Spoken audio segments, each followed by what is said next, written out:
Waziri wa mambo ya nje wa Pakistan Bilawal Bhutto Zardari amesema mafuriko yaliyolikumba taifa hilo ni janga kubwa ambalo hajawahi kulishuhudia katika kipindi cha nyuma.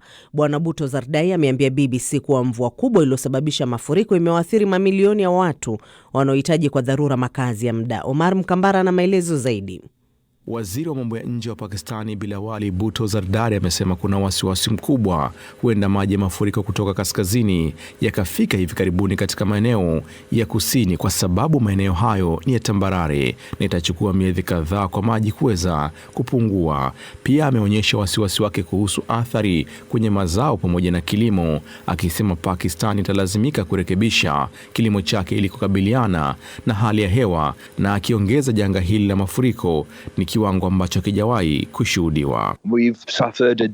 Tumekumbwa na mafuriko mabaya sana, sijui hata tuyahitaje, ambayo yamekuwa yakiendelea tangu mwisho wa Juni mpaka sasa. Kuna kaya milioni 33 ambazo zimeathirika. Ni janga la kiwango kikubwa ambacho sijawahi kuona hapo awali.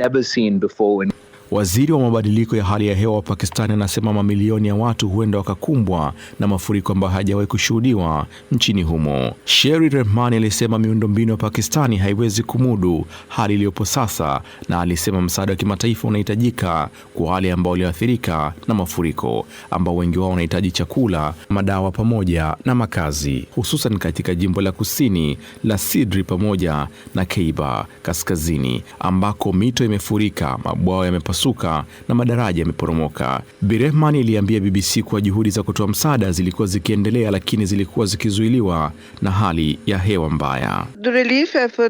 Juhudi za kutoa msaada zinaendelea. Tunatumia helikopta kupata watu ambao wamekwama na kuwapeleka kwenye maeneo salama ya makazi. Hali hii imesababisha tumekuwa na watu ambao hawakuweza kujenga makazi kwa sababu kuna mvua sana. Mafuriko haya yamesababisha vifo vya takriban watu 1000 kote nchini Pakistani tangu mwezi Juni, huku maelfu ya watu wakilazimika kuhama makazi yao na mamilioni wengine wakiathirika na kuwepo kwa mafuriko hayo.